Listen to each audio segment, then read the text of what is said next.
Hello, friends. Welcome back to another episode of I'll Call You Right Back podcast with me, your host. My name is Chad Medved. This is my podcast. Appreciate you being here with us this week. First and foremost, we got some stuff to talk about before we get into this week's guest. First and foremost, the last couple of weeks, we've had some great guests. Joe Long was a few weeks ago. Then the last 2 weeks, we had a two-parter with Mikey and Bob, who are 96.1 KISS FM's morning show that I'm sure you guys know who Mikey and Bob are, but I had Mikey and Bob on to talk about an event that they've been doing for over 2 decades. So Stuff-A-Bus is an event that Mikey and Big Bob work to throw every year in collaboration with the Marines Toys for Tots program. So basically what's been happening these past 21 years is Mikey and Big Bob will get a some sort of RV or trailer or something of the sort, and they will go to a parking lot, this parking lot being Robinson Town Center, and they will camp out for a week. And whenever I say camp out, they're not sleeping overnight. I mean, we talk about when they did sleep overnight back when they first started it, back whenever they were some young guns just trying to make a name for themselves. But, with 21 years of morning show experience, you get some accommodations. So it's going on right now. If you're listening to this on a Thursday, tonight is the big night. So Stuff-A-Bus usually runs a Monday through Friday. In this case, it's been running the last 4 days, and it will finish up tomorrow on Friday. And basically what it is they accept new and unwrapped toys for the Marine Toys for Tots program. And what they have there is 3 school buses. So people just pile in with all these toys, and you set it on a school bus, and you pack these school buses tightly. And that is a unit of measurement that these guys use. And this year is very special because they are going to cross over the 800 threshold for buses stuffed in Stuff-A-Bus history, which is absolutely insane to think about. 800 full school buses. Currently, I think the last time I checked, they were at like 33 buses already, so they have well surpassed the 800 mark by now. And Thursday night tonight is the biggest night that they have.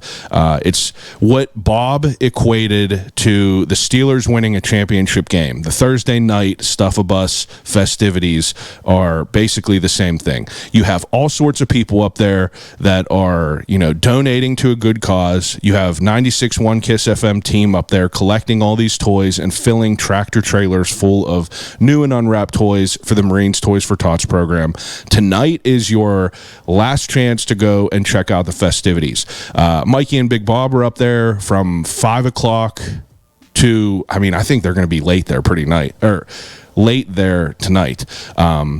And basically you can go up there and you can hang out with these guys. You could see all the people that are up there hanging out. You got, Marvel characters. The Ghostbusters were there last night. There was a touch-a-truck night where, you had emergency responder vehicles there in the parking lot. And it's a great time. Again, tonight is it's the final push, really. They're open tomorrow to collect toys, but tonight is the big night. So if you want to get involved, and if you have the means and you are able to buy some new and unwrapped used toys, or not used, but new and unwrapped toys for the Marines Toys for Tots program and take it up there, I would suggest you do it. I'm going to try to make it up there myself for the festivities because I'm sure it's going to be nuts, but I'm glad that I had an opportunity to talk to those guys and try to, spread the word about Stuff-A-Bus a little bit more. The holidays are right around the corner. We're already thick into December, so it's a time for giving, and this is a good thing to give to. In addition to Stuff-A-Bus, I got some stuff to promote myself. So, like I said, Christmas is basically here. All right, we're already in December. What is better than the holidays? I have a Christmas event coming up. So December 22nd, I am going to be at Bottle Rocket Social Hall with one of my good buddies, John Shalkowski, who is the man behind Odd Pittsburgh. We will be throwing a Christmas event Sunday, December 22nd, 6:30 p.m., and it's going to be a wild time. Basically, what you could expect at Merry and Mysterious, a Yuletide journey through Pittsburgh. That's what it's called. We are going to get into the thick of all nostalgic holiday history that has happened in our city. We're talking about the malls. We're talking about Light Up Night. We're talking about a real Santa Claus that Pittsburgh had in its history. We're talking about, all sorts of wild stuff.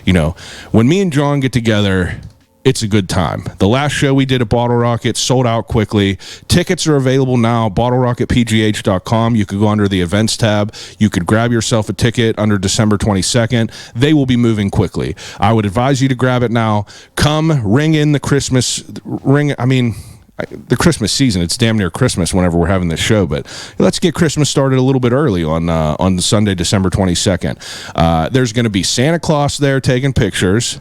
There's going to be prizes for the best Halloween sweater. Not Halloween. I'm an idiot. The best Christmas sweater and the best holiday attire. But it's going to be a party, and I hope to see you there. You're all cordially invited. But the reason that everyone is here this week, now that I'm done promoting things happening in the city, we have a very great guest. Very, very excited to sit down with him this week. This week, I sit down with Nate Catanzarite. Nate is a bass player. He is a Tetris addict. He is a dog dad. He is a classically trained musician on the upright bass. So I've never got to speak to a bass player. Bass is a very interesting instrument because you have the electric bass, slapping the bass like that, but then you have the classical version of the bass, which is the double bass, the bass. There's all sorts of terminology for it, but that's basically the big ass thing that you're playing upright. You got the big bow, you're moving around. It's a big physical instrument, and that's what Nate was trained on basically. And now Nate is currently taking residence in Charles Wesley Godwin's band, the Allegheny High.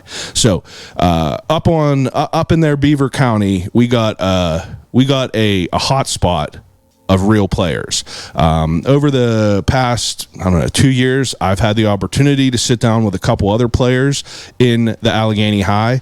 Currently, Reed Connolly was in the Allegheny High, but he is now playing in Zach Bryan's band. A month or two ago, I sat down with Amico DiMuzio. He is now playing steel guitar and banjo in the Allegheny High. And then this week, I sit down with Nate Catanzarite. So, I'm collecting all these members of the Allegheny High like Pokemon. I need to get the rest of them on here. I would love to talk to everyone in that band. This week, me and Nate sit down. We talk about how someone gets into, training classical music, because for me, it's not as common as someone who's like picking up a guitar or playing drums. Someone playing the big bass is very interesting to me. So I was excited to have him in here. We talk about his introduction to music. We talk about how he, kind of traveled through his musical journey of life. Early on, he was playing classical music. Through high school, he was in a more of a mainstream sounding, boy band, for the lack of a better term, sounding. Hopefully he doesn't take offense to that. But, they were just a different sound. And now, obviously, he is ripping it up with the Allegheny High for Charles Wesley Godwin. If you guys don't know who Charles Wesley Godwin is, he is one of the good guys out there in the country music scene. He is local to Morgantown, and basically everyone else in the Allegheny High are all Beaver County boys. And, I've had the opportunity to sit down with a few of them. So, I'm excited about it. I'm excited to be able to have the opportunity to talk to some of these people because of how local they are. Charles Wesley Godwin, obviously a big country music artist, lives right down in Morgantown. All these boys in his band right up in Beaver County, right next to the Hotdog Shoppe, right next to, all that good stuff up there. And it just feels cool to be able to have these real players in such a close proximity, which allows me to kind of have access to them. And it's a hell of a conversation. Obviously, we're getting close to the 300 mark of I'll Call You Right Back podcast, and that is a huge deal. 300 episodes of this podcast it's a big deal for me.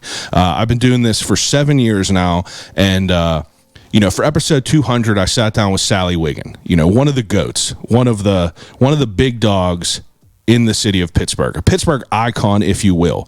And for episode 300, I'm like, what could I do to make it a big episode? I'm trying to trying to make it a big deal. It's a milestone. So I need to have a big name and a great person to sit down and talk to. So, this right here, I'm putting it out into the universe. This is an official invite for Charles Wesley Godwin to come into the I'll Call You Right Back studio, or have me, come to you, wherever you need to be. We'll figure out logistics if you'd like. But just an official invitation to be the 300th guest on I'll Call You Right Back podcast. It would mean a lot to me. I think if you would talk to some of the members of your band, some of your buddies, they will tell you that I am the real deal, that I conduct myself professionally, I do a great interview, and I think if you came and we sat down and we have a conversation, we would have a hell of a talk. So if you could find the time, I know you guys have just kind of chilled out from a long year on the road, so if that's possible, if you're listening to this, you guys are Charles fans, and you want to hear that conversation, put it in his ear, send him a message, tag him in a story, something like that. Let's get Charles on here for episode 300. I would be honored. But until then, this week we got a hell of an episode with Nate. I am thankful that he cut out some time for me to come and sit down and talk with me. I'm thankful that he's a fan of the show, and I'm thankful that he just had a great time on the podcast. It means a lot to me whenever I could have people in there, or in the studio rather, and really just pick up like we've known each other for years. And that's exactly what me and Nate did. Laughing, cutting up, hell of a time, and I'm excited to let you guys listen to it. So, without further ado, episode 294 of I'll Call You Right Back podcast with Nate Catanzarite of Charles Wesley Godwin's band, the Allegheny High.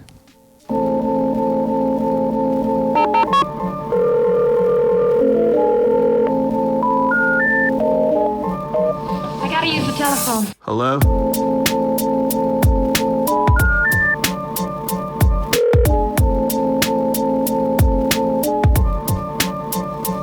Telephone. I'll call you right back. Call you right back. Telephone. I'll Call You Right Back podcast. Yeah. Good to go. Yeah, is that good? Yeah, man. Okay, yeah. Dude, I appreciate you coming over. This is a long time coming. I'm glad we were able to make this happen. Dude, yeah. As quick as we were. Man, I appreciate you. Hit me up. Like I said, I've been listening for a long time. Really since Reed was on. Yeah. But it's kind of been like the go-to podcast. The Joe Long episode was crazy. Like Wild. Meeks and I were together, and it had to have been before you told him that you were bringing him on. And I was like, dude, he's got to get Joe on there. Like, got to get this dude. And Meeks, like, I think it was like 20 minutes later, was like, dude, he's going on. Like, I know. It's happening. It was so, there were so many people that were reaching out and like, saying you got to like, find this dude, get him on.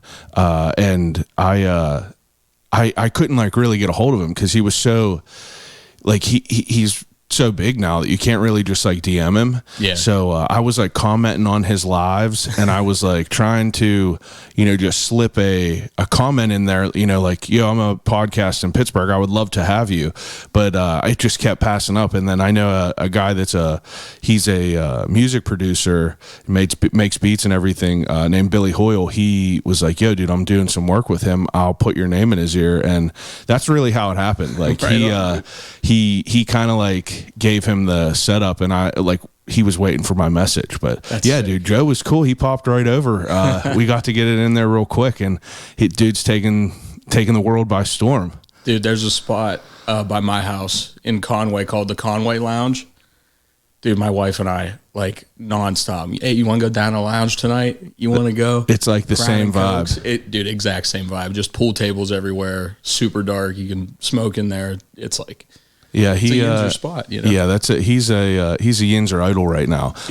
Now I just saw today he was actually doing he's doing a meet and greet spot at the Science Center. I saw that. I was like, that's awesome. Like, Dude, I would die to have him at a show. Dude, hit him up. I bet you he'd be down with it for sure. But yeah. So I mean, like, you're from here originally? Yeah. I'm from Beaver County. I didn't know, because like I know that you're a WVU fan. I didn't know if you were from down the way or not. Now, the WU thing came, I went to grad school there, and I had buddies who went to undergrad there. So I would be like, yo, I went to my undergrad at Duquesne, but like I went to college at West Virginia because like not a huge going out scene. I'm not a huge going outer, but You're not a going out guy? not really. Yeah. But in college, you know, you have to do it. So we would go to West Virginia, and then, I just went there for grad school. It like coincided with the whole Charles thing, which is just kind of a weird coincidence. Very weird. But yeah, definitely. I mean, so I've done my research, and like I went through your life pretty thoroughly, and like Right on. you have a wild, musical journey. Yeah, man. Yeah. I mean, like when does music start in your life? Dude, really, when I was like 4 years old, just listening to a lot of different stuff. It's actually funny. Like my dad is heavily involved in like a bunch of different music just as like an enjoyer. So, Big Al? Yeah, Big Al. Damn, Big Al. dude, you didn't. Shout out Big Al. That's my guy. I mean, like, so you said he's involved in different, like, in what way? Just supporter? Just a huge music supporter. Like, Yeah. Now it's gotten to the point where he'll have like contemporaries of Charles just like on his like favorite spot when we go over for Sunday dinners. Like we eat, he sits on the couch, puts on like YouTube videos of either like us or just like people that we've been on the road with, which is like, Dad, come on, but Living it up. Hell yeah. I mean, like, yeah. have a parent with a son that's doing some wild shit. Like, Hell yeah. that's awesome. My parents are always gassing me up. Well, dude, my dad will like send me pictures of like him hanging out with Meeks' dad, just like at a bar, and they'll be like, "What are you guys doing?" Yeah, we're out here, man. That's awesome. I mean, was he a musician at all? He was a creative writing guy. Okay. His career kind of led him differently, but my uncle Steve is also a big writer. He had a big hand in Lincoln Park, the Performing Arts High School. Okay. So like he wrote a like opera version of Night of the Living Dead, which is a crazy one. Really? Which is like one of my favorite movies ever. Wow. But yeah, so he had his hand in a bunch of stuff. So I guess it was like kind of flowing, but nobody really took it seriously in music. But yeah, I've been really into reggae a lot recently, and that was another one my dad got me into a lot younger. I don't know if that has to do with my like infatuation for the bass or not, but You were exposed to music a good bit. definitely, yeah. Well, where does the instrument playing come into play? Actually, in 7th grade, I had a social studies teacher named Nate Goodrich who was a guitar teacher as well, and we would do like after school lessons. Oh, cool. And then I was in a band with my buddies in like 7th grade, and I was the worst guitar player out of any of them. So they were like, "You need to play the bass." So I started playing electric bass, and then Mr. Goodrich moved to the orchestra director at Blackhawk and was like, "Hey, we don't have any upright bass players." And I'm like, "I've been playing electric. I'll give it a shot." Okay. And then from there, it just kind of like snowballed into 7th grade, though. This wasn't the Brighton Boys? Nah, the Brighton Boys, that was 10th grade on. So you were like actively like playing music like from a young age, though. Yeah. That's awesome. And it all like after school program like spurred all this, really? Yeah, that, and then I know Meeks told you about the Grenadis too. Yeah. So like they were another huge influence on us. My friend who I was in a band with, Jules Grenadi, is a nephew of those guys. Okay. So we would spend time hanging with them constantly, like work up like a Ramones song, the three of us, and then Dave Grenadi had a jam night, and we would go like get on stage and just like try to do something. That's awesome. So it was cool, man. It was like, So did you go to school with Amico? I graduated in 2014, so I'm a little bit ahead of Meeks, but Same school, though? yeah, Blackhawk. Wow. All you guys are all up that way. That's strange. It's crazy, dude. It got really weird because, I mean, when Reed was in the band, he was the only non-Beaver County guy. Yeah, I know. I remember him crazy. telling me that. Yeah. For people that are listening, some context behind the names that we're talking about. He's saying Meeks. We're talking about Amico, who was a guest on the podcast a couple months ago now, I think. Mm-hmm. But Amico, banjo, steel guitar, Charles Wesley Godwin band. You're Nate. You're also in it. He's also just mentioned Reed Connolly, who was on last year. Was also in Charles's band for a while. Has since been in Zach Bryan's band. Just for context, people listening. Right on. Just to kind of keep people flowing together. sure. Yeah. Now I mean, like, you growing up and like starting to play stuff, you said that your teacher moved to like orchestra. So I mean, was that like completely new to you, playing like upright bass and stuff like that? Yeah, that was completely new in like 7th, 8th grade, and I started taking it seriously and like, you know, thinking like, okay, this might be like what I want to go to school for in probably 11th grade. So I got private lessons with a guy who was going to CMU at the time, and just really tried to like dive into that. And it wasn't based on like me loving classical music. I do like a lot. It was just kind of like the opportunities that presented itself. You know, we had that, and then like the Brighton Boys, like you were talking about, I was in that band from the time I was like 15 to 21, and you know, just playing with other guys from home, and that's like, that's more of a mainstream type of sounding band. For but sure. like, you know, the upright bass is so interesting because, you know, it's like, I feel like it's, you know, equivalent to someone saying something like the French horn. You know, you don't hear too many people gravitating towards that and taking it as far as you did. Dude, it's just a big instrument to carry around. Yeah. You know, like that's half the thing, is like getting your hands on it. But well, I was watching your WVU submittal or whatever you would call it, and like it looks like such like a physical instrument. Like, for sure. You know, the bass, you could, you know, you're slapping the bass, you're not like moving as crazy and getting as crazy, but the upright bass, like your shoulder looked like it was getting all crazy and out of whack, and like your hands are all like contorted differently. It's a big instrument. that might just be like bad technique too. But It's no, I know that I saw that you were wearing some After the Burial stuff, so I know that you're into some heavier stuff. Oh, yeah, dude. Were you a fan of Belie My Burial? I don't know them. Belie My Burial is a super big name in Pittsburgh, super heavy, but their bassist, he actually had something wrong with his wrist, so he played his bass up because he couldn't bend his wrist. Oh, shit. And it was such a wild thing to like see. Yeah. But yeah, I don't know. The bass, it was cool to see that. I guess I never really like stopped and like watched a video of someone playing like through, you know, some classical pieces like that. Dude. It was cool to see how it is. Right on. Thanks for checking that out. That was deep. That was like what, 8-9 years ago. Yeah, that was 2018. Well, so I mean, like you getting into that and like trying to learn that. You said you were messing around on the regular bass, the electric, a little bit beforehand. How big of a jump is that, and how difficult is it?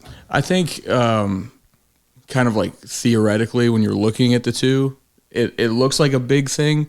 Theoretically, they're like string wise, they're tuned the same. You know, it's just kind of different because you don't have the markers. Yeah, that's where I was like going with all this. I'm like, fretless, and is it just like, you know, muscle memory? for sure, definitely. Like you can, there's like they'll call them like checkpoints on the bass, like certain spots where you're like, okay, I'm here. I can move my hand back and like check it and be like, okay, now I'm in this position. And then you just kind of like learn. But yeah, it's dude, I struggle with it to this day. Kind of having the memory and just staying up on the instrument. That's the thing with the double bass, I think, is like if you don't use it for a while, like coming back to it's pretty insane. Yeah, you said double bass? That there's like a bunch of different terms. You have like the upright, which is what most people know by the double bass. You can call it the stand-up bass. Is it the same thing? It's though? all the same thing. Yeah, Okay. yeah. You It's kinda prefer like, the double bass? man? Either I'll catch myself either saying double or upright, one of the two. If I'm like talking about Charles shit, like it's like upright. Yeah. If I'm talking like classical music, it'll be double. But yeah, it's just kind of, you know, the context, like a violin versus a fiddle. Yeah. Ultimately the same instrument, just play it a little bit differently. Yeah, I guess where you're applying that. Yeah, Huh, interesting to think about that. Yeah. I went to go see Wyatt Flores, and I was like, is she playing a violin or a fiddle? Yeah. And it's, you know, it's a fiddle, and I guess I didn't really understand if there was any difference between it all. Yeah. So there's not too much of a difference between like a bass, upright bass, and all that stuff. No, not. What about a cello? Cellos are smaller. Cellos come from the violin like instrument family. You can tell by on the shoulders, it has pointed corners. Do you like use a in bow? those Cs. Yeah, you do use a bow most of the time with the cello. The bass came from the gamba family. This is like classical period stuff when they were like developing like modern instruments that are like used today. And like there's a split off cello tuned in fifths, a little bit of a higher register, and then on the bass it's lower and tuned in fourths. So Wow. just a couple little variants. Little factoids about the bass. I got too many of them. Well, so I mean, like you kind of gravitated towards it pretty quick, I would guess. Like if you just pursued it that long. Yeah, I love playing bass, and just kind of like being the supportive role of the band was always kind of attractive to me. Not like the front man at all. I love just like chilling and like grooving and kind of like working together. And like you have a similar role when you're playing in an orchestra versus playing in like a rock band or a country band. It's just like you're laying down the backbeat, making sure everybody is comfortable and just kind of contributing to the sound. Keeping some rhythm. That's it. Yeah. Now, I mean, you kind of going through, you mentioned, we both mentioned the Brighton Boys. I mean, that was like a long period of your life. Dude, that's really where I learned like what being a musician is outside of just playing, and like learning how to book shows and marketing yourself and doing that whole thing. Like with that band, the main goal, and I'm not like ashamed to say this, it was to like make money and like be working, which definitely worked. But you sacrifice like creativity, and like people want to hear covers most of the time, and like that was a big part. But just kind of like getting through 3-hour gigs and doing that at a young age, I think was like super influential for sure. Yeah. How old were you when you started that? 15. 15. Mm-hmm. And I mean, like, how did that really come to be? You had friends that were already playing, or were those people that you kind of just like met randomly? Well, I kind of met them randomly at a fire hall gig in like New Brighton. Eric, actually, one of the guitar players in Charles' band, was like putting on this show, and there were these two guys playing with backing tracks, and they didn't have a bass player. And I was 15, just like at the show with my friends, and was like, "Hey, do you guys need a bass player?" And they're like, "Yep." Like Alex, the singer from that band, will tell you we like texted like teenage girls like how excited and like just giddy we were to like be playing music. And then that turned into a long period. Wow. Where did the name come from? Brighton Boys. Our drummer's grandma or mom was like, "You guys would name yourself something stupid like the Brighton Boys." So it stuck. Yeah, I like that. That's a good origin story. Yeah. I mean, so, you booking shows and everything like that at a young age is pretty interesting to think about that. I had a lot of friends that were in bands, and like, it was cool to always, see the inner workings and how they did all that from a young age. For sure. And I mean, you guys, what would you equate your sound to? It was almost like a chain smoker type of vibe. Dude, it would like transition between that. There was like a very heavy like pop punk influence. Yeah, there was. I think if that band would have like figured out its sound, things would have been a little bit different creatively. I think we would have probably stayed in more of like a pop punk, like that world. Influence stuff. But I mean, well, you guys trying to figure it out, obviously, like 15 years old, you're just like, it's like the most malleable time in your life. So dude, it's like we got a gig at Kelly's in Bridgewater and we're playing for 3 hours. Like, this is sick. Let's do it. Let's go. I mean, you've always, were you ever like a nervous type of person, or you were always like a performer? Dude, I am one of the most anxious people I think that there could be, which like kind of works with being a bass player because the attention's not really on you as much. But like being on stage just always kind of felt like, okay, you have an excuse. So if you do something stupid, like people are going to think it's part of the show. Yeah. And I think that like kind of helped me deal with my anxiety and like stage fright and stuff like that. But yeah, it just felt easy, like I think we didn't really have a choice. We just had to like get people who were like eating their chicken parm, listening to us play covers, like get them to like enjoy what's going on around them. So, yeah. I mean, like at that point, whenever you guys were in that band and you were playing all these shows, like how big did it get? Like, were you guys touring around at all? Dude, we did like small like community college tours and stuff. Okay. Did that whole thing, and we did like something for the Pirates and opened up for Donnie Iris a bunch and all that. I saw that. Dude, yeah. That's sick. Crazy. How did you meet Toby Keith? Dude, Toby Keith, I met Toby. I met Toby first name basis. Do you ever watch Nardwuar? Like that's what I feel like right now. That's crazy. Thank you for. I appreciate that compliment. Nardwar, he's the GOAT. That's my guy. Yeah, I saw the Toby Keith picture and I was like, I wonder how this happened. Dude, this is after the Brighton boys. They went on a tour and I had my senior recital like the day after they were supposed to leave for Duquesne. That's like how you graduate and do all that. You were so let me just interject one little bit. Dude, so in high school, I mean, you were just talking about doing your senior recital at Duquesne. Mm-hmm. I mean, like, how do you even get to that point? Like, what were you think you were doing in high school? Were you, or I mean, like, did you think your career was going to be music?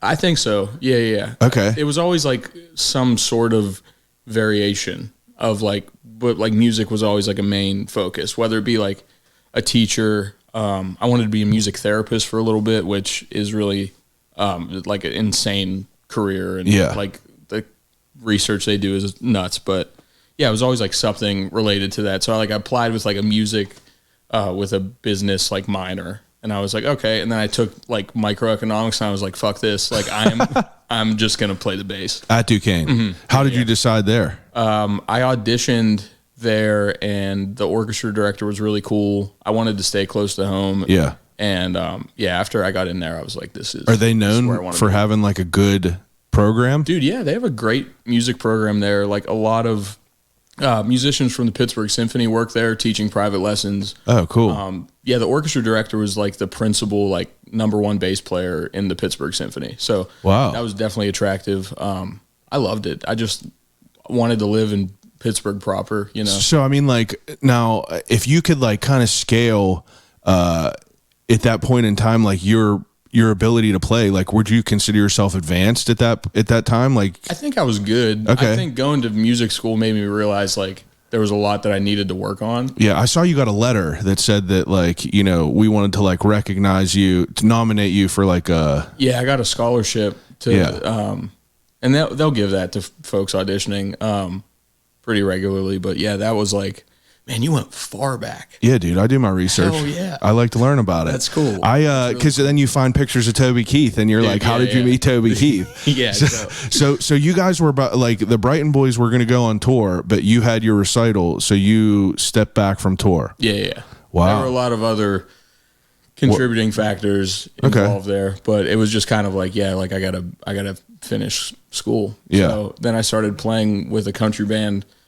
around town, playing covers called Township Road, and JD from that band, who's still a good friend, was the radio guy on Big 104.7. Oh, okay. It's like the Kiss Country channel. Yeah. And he was like, we do Jamboree in the Hills, which is a festival that was in like St. Clairsville, Ohio. Okay. And it was like a big country thing. And Jamboree in the Hills. Yeah. I've heard that before. yeah. And they were like, we want you guys to play the after show. So we played after Toby Keith headlined it that year. And like, we're just playing. Just closing it out. Dude, yeah. We were playing and like everybody was having a good time. Like good chunk of the crowd came over to us and we were just jamming and, you know, just having fun. And then this cop came on stage and was like, nobody gets on or off this stage without me knowing. And we're like, holy shit, like what's going on? And then Toby Keith walked up in like cargo shorts with like 2 Mick Ultras, just like living hammered, dude. And like we started playing a song and like weren't playing it right, and he like stopped us. He was like, you guys don't know that song, like why would you call that song? He's like, we're doing Johnny Be Good. And we're like, all right, like let's go for it. Yeah.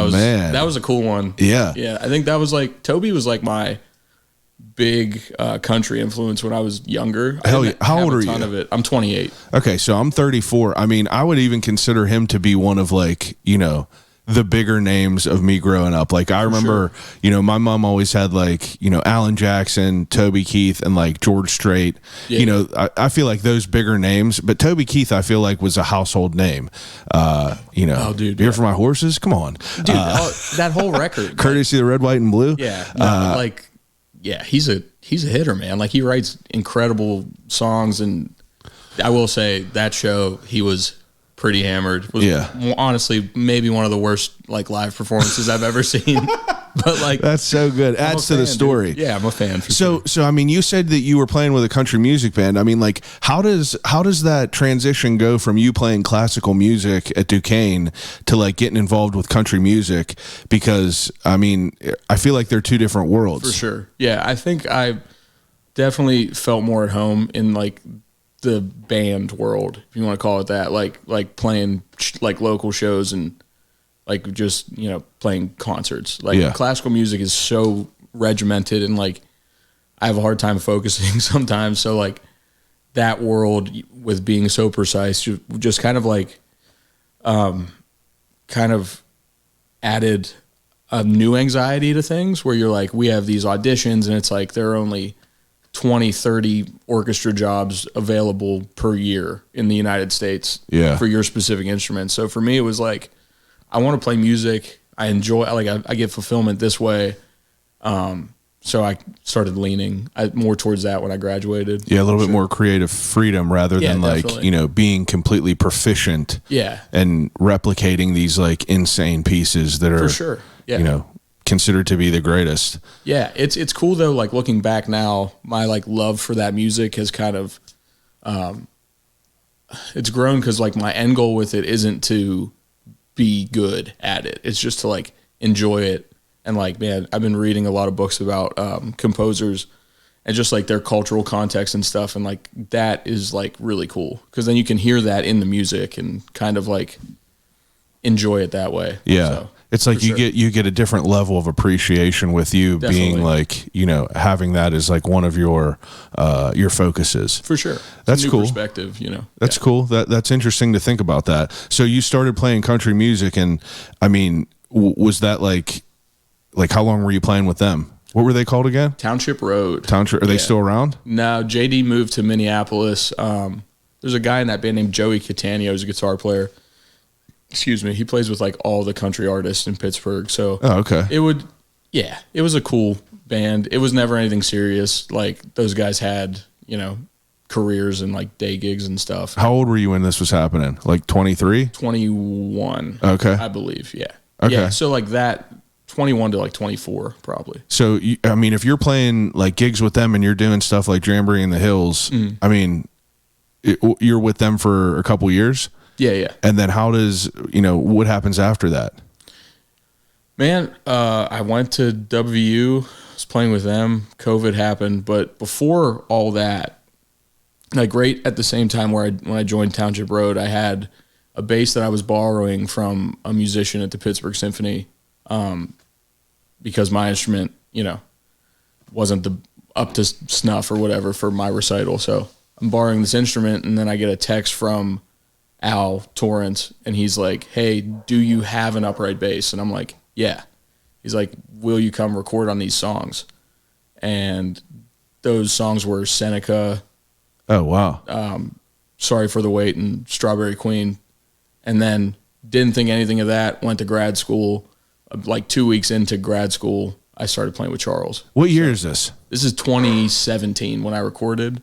Wow, you've been playing with him since that long? Yeah, well, not really. So yeah, but like, funny. But that was like your first intro to them. Yeah. Wow, yeah. That's pretty wild, dude. He was like, Chuck was like living in his car at the time and just like driving between here and Athens to record with Al, or like just play gigs whenever he could. So we didn't really think anything of it until I started at WVU, oddly enough, and then Al calls me and he's like, "Hey, we're doing a like a CD release party at this little bar in Morgantown," and that was the first time I like met Charles. Was that for Seneca? Mm-hmm. Yeah.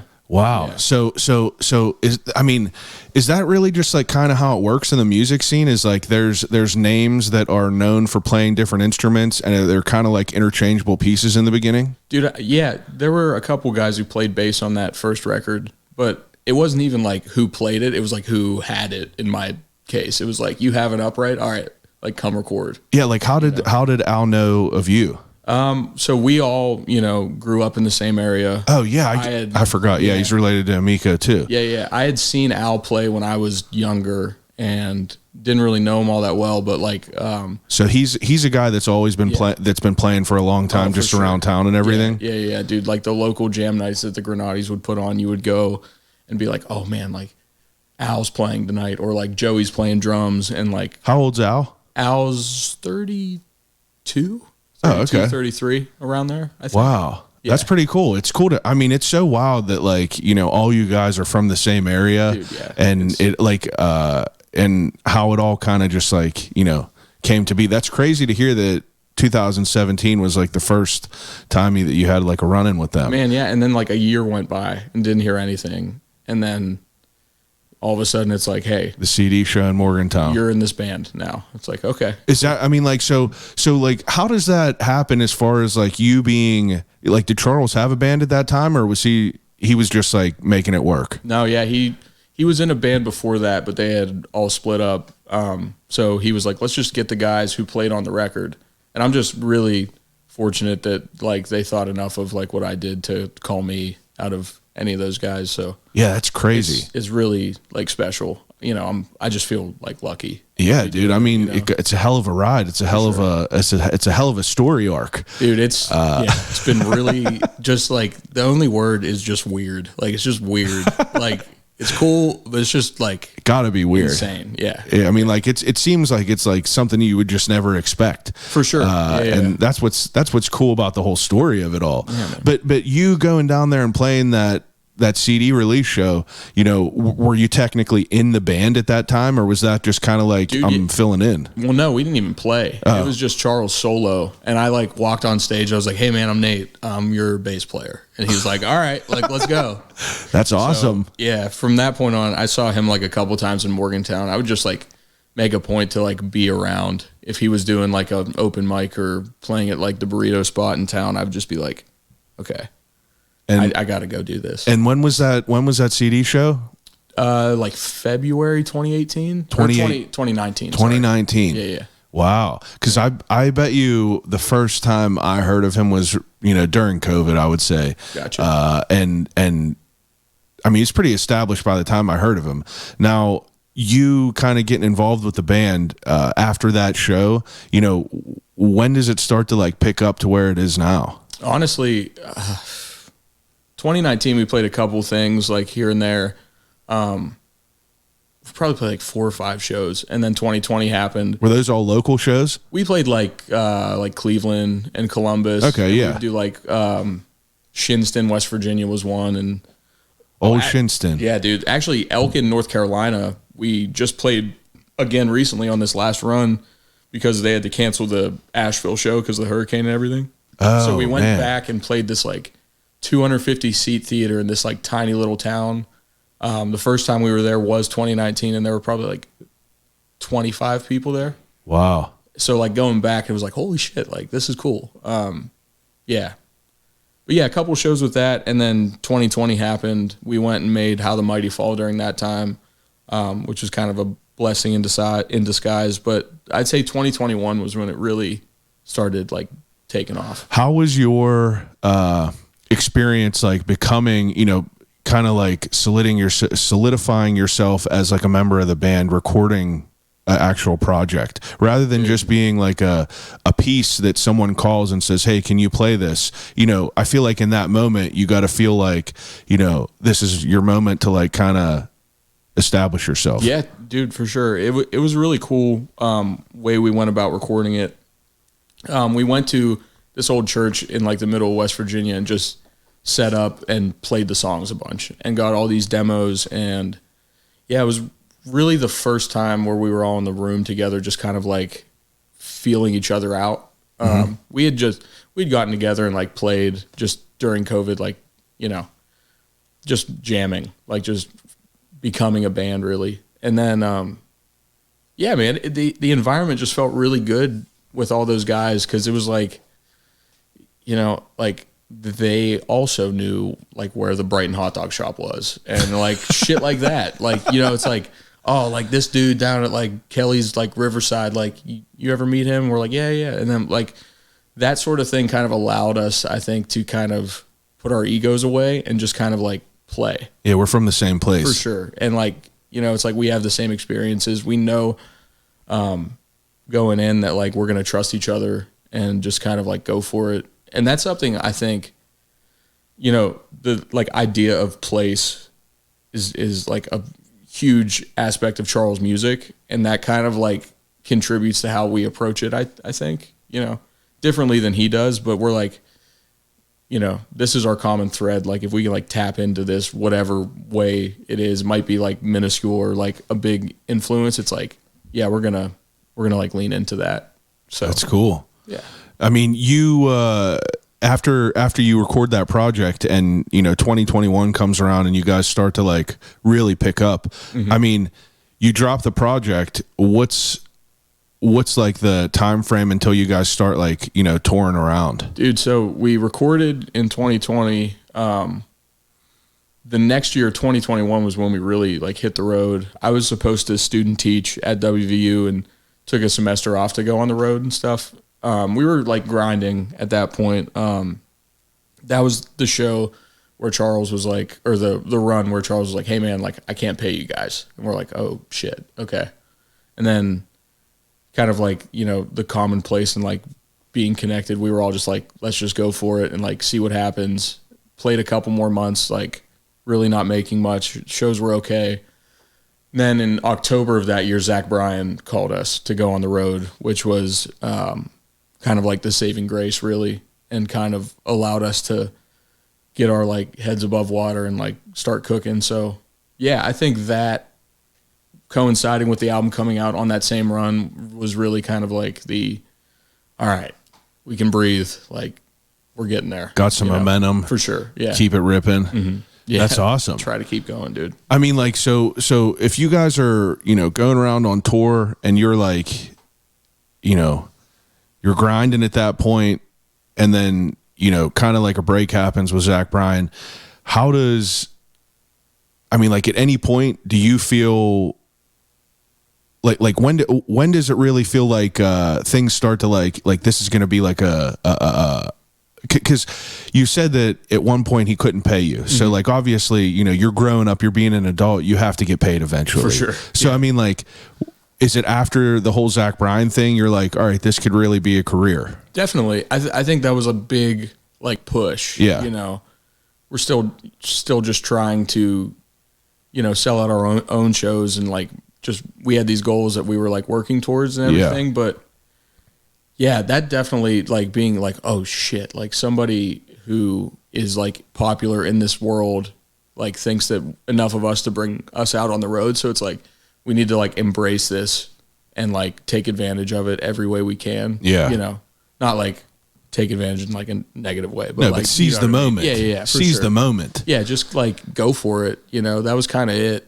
And, yeah, just lucky that pretty wild, dude. I'm lucky I have the family I have and like the now wife that I have, just to like go through all of that, being like, what the hell is this dude doing? And then something happens. I think that more than anything is like what makes me proud of what we've done is like, you know, my dad can go sit at a bar and like bullshit about like wherever we're playing with like Meeks' dad or whatever, you know? So it, like those kinds of things I think are like just making people proud is kind of like the end goal, I guess. Yeah, for sure. You know? It's like, it's cool to hear that, you know, the struggle makes the journey worth it. For sure. Yeah. It's cool to hear that, like, you know, it's a cool part of the story that like there was a time where like shit was tough and like, you know, I'm sure in his eyes, you know, you guys sticking around for him in that moment, like said a lot about all of your character as well. It's like, you know, you believe in each other to, you know, realize the investment into each other is worth it. Dude, yeah. And obviously now, I mean, the investment's doing all right. It's working, man. I'll still, you know, I got to get out of this world in my head. But like when I come home and like everything kind of like chills, the adjustment period from like being on the road working all the time to being home is kind of like a drastic like plateau. And then you're like the energy's gone. And then you're like, man, does anybody give a shit about us anymore? Yeah. And I know it's like an irrational thought to have a lot of the time, but Because you can't really control it either way. Well, I mean, you know? every day you're getting like this concentrated dose of just like energy that you're feeding off of hundreds of people. So it's like you feel that, and it's like, you know, you're getting them like, you know, them boosts, and then it's just, you know, you come back to regular life where you wake up and you can just sit down and have a coffee and you're chilling with your dog and you don't have to play a show that night. Yeah. And you feel like, you know, probably how other people feel whenever they call off work. Right. And you're just like, you know, what am I doing? I need to be doing something. For you know, sure. You feel like, I feel like, you know, even with me, like if I take weeks off of the podcast or anything, I feel like, you know, that everything's going to fall apart, and that because I skipped a week, you know, I'm going to lose all these people that listen to these episodes. And realistically, you know, as a fan of the music that you guys do, it's like, we get it, dude. That's cool. It's like, that's really cool. You know, having your time off, it's like, it's cool to be able to see that you got, because, you know, if you follow all of you guys on social media, you see that it's a grind. You know, being on the road it has to be a grind. Like, or were you always someone that was, you know, that was all right with that sort of lifestyle, like, you know, road dog lifestyle? Yeah, I think when we started like doing it heavily, like the first tour in 21 was like June or July, and we went out west, and that was like, were you in like a van or a tour bus? We were in a van at that point. Charles bought a Ford Transit and was just so stoked on it the whole time. Like he driving it home and called me. He's like, "Hey bud, like I'm in it. Like we're going for it." And we're like, "Yeah, dude, like let's go." So little stepping stones for sure. That but yeah, like I loved it. I loved being on the road, and at that point, that was like the height of my Grateful Dead infatuation too. And they're all about like, you know, just going for it, like Kerouac and Ken Kesey and all that. And that was kind of like, that's how I romanticized it, I think, to like deal with the struggles of it. But dude, I'm a struggling artist for sure. Got to go through that. It's like you got to feel it. But builds like, character. It's like or it like makes you an asshole. Yeah. Like either I mean, way. like it's good. I feel like you got to go through them like humbling moments, because if you just like have like this big pop, it's like, you know, you have no sort of like, you know, check. Yeah. You know, Yeah. your reality is like out of whack, I would feel. For sure. But it's cool that it transitions from that. So I mean, you guys going out in 2021, it's obviously, you know, things pick up, and you know, 2022, 2023, you guys are doing, you know, big runs.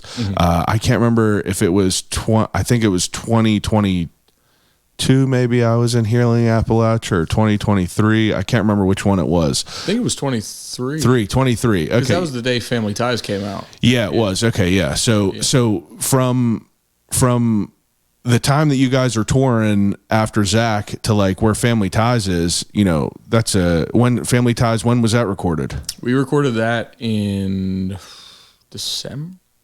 Yeah, December of 22. Yeah. And like, what was that project like? Dude, that was a really cool experience. We went to Asheville, North Carolina, to a studio called Echo Mountain, and just kind of lived there for 2 weeks, with a week in between, and really just like 12-hour days just in there experimenting, getting to work with like great equipment. Al was engineering, and there was a guy named Julian Dreyer, who was like the engineer of Echo Mountain, and whenever you like camped away, dude, it was a good town. Like when a band goes in to record a project like Family Ties, like it's a big project. I mean, do you guys like if you guys are touring on the road and you're playing the same shows, I would assume that it's almost the same set list. How do you really get work done as far as writing on the road if you guys are grinding as much as you are? Dude, Charles is like super like routine oriented, so he would like wake up early in the morning and write most of the time. So by the time we got to go record that record, he had everything kind of mapped out. He and Al had demoed like just him with a guitar. I would like write out chord charts for the songs and send them to the guys, and like, you know, as a bass player, those chords are really important because that's like, you know, really your building blocks, and like you know, you're laying the foundation. So what's your process of it? You know, if Charles gives you, you know, the roughs that him and Al do of just him on the guitar, you know, is that like, how is your process of writing? Dude, I would just have them like on my computer and have a bass in my hands and just play along, and then kind of think from there, like, what sound am I going for? Like, do I want this to be upright leaning, or do I want it to be like more driven? Like what's kind of our like MO? And then we go in the room. It's me, Joe on drums, Charles, and maybe Al playing scratch. And then we just kind of develop like the feel of the song, and you may keep or take away those tracks later and overdub them, but that's kind of like the foundation. And then you like build whatever you're building on top of that. So What does playing scratch mean? Playing scratch means that you're recording, but you're not keeping it. Like Oh, okay. Scratch or like keeper takes. Like if you're going for keeper takes, that means you're like aiming to do the record take. And scratches are just like, developing the form and the feel, that sort of thing. Interesting. Mm-hmm. That's cool to think about that. So, I mean, you guys being in there and you're playing, how much does a project like that change over time? From whenever you're first recording to developing these projects, because I feel like each track is a different project in its own. For sure. Like how does that go from like a beginning sound to how it ends? Like is Q like did that sound like that in the beginning? Yeah, Q Country Roads. Yeah, we had kind of like a goal. Like the goal of that was for it to be played in Milan Pusker Stadium. Like that was the goal. So there, I got chills right now thinking about it. When that came on at Healing Appalachia, it was fucking nuts, like absolutely nuts. Yeah, playing those songs in West Virginia is just crazy. It was insane. Yeah. So yeah, like for certain ones, we have kind of like an idea. Like Charles was like, we're doing it this way. We recorded it leaning towards like stadium rock. It's like, honestly, like probably the most out of character song on the whole record, but like it has a vibe. That's what's so cool about it, because like you're listening to the record, like you hear all of your music, and in the show we're watching it because you guys were playing those at Healing Appalachia, and it's like you're watching the show and they all sound a certain way, and then that fucking song just comes out and you're like, what is even going on? Yeah. And then you have Another Leaf, which is like, I mean, it's probably honestly one of the coolest written songs that I've heard in a long time. It's just so cool how it builds, and like there's just different vibes of it. It gets fast, it gets slow, and you just have no idea where you're going. For sure. It's fun to hear that. So it's cool to hear how things like progress while you guys are recording, because I would imagine, I would imagine that it's almost like a piece of artwork where you could just really get lost in it forever if you wanted to. Yeah. So definitely. it's like, how do you guys know when to just like, all right, we're good on this one? I think like the key, and I'm not the guy, but you got to have like super strong leaders with like clear visions of what they want. Yeah. Like I think we talk about it like when you're like teaching creativity in music, it's like you want to have boundaries so it doesn't get too overzealous and crazy and you kind of lose sight of the goal. So like Charles and Al were kind of those boundaries, and they would feed off of each other. And Charles, I remember, was like, well, we need to try this song a completely different way. And Al was like, well, if we do that, then like we're going to lose all this. And like, we either got to really lean into this or like we can't compare them. Just like things like that where you're feeding off of what one person says, and, kind of gather just after spending like time in a room with people, like if you can read the room and like see how people really feel instead of them just being like, oh yeah, like that's cool. Yeah. If you can like tap into that and like everybody can be on the same page, I think that's definitely a big deal. Like when Another Leaf, when we got that like ending, funny enough, dude, I wish I had the demos. I'd play them for you.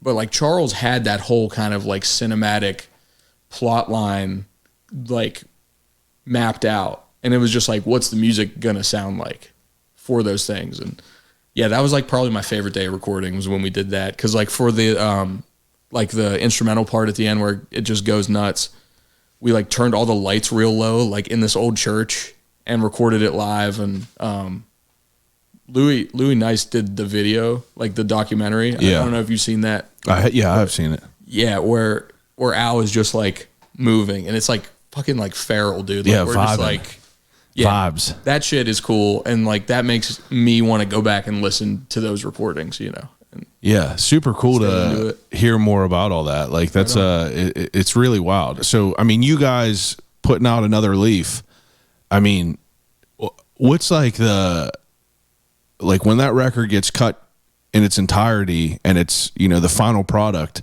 what's like the talk in the camp as far as like putting that out? Like, do you guys worry that like, are you guys like, you know, we're gonna put this out, let's see how it goes?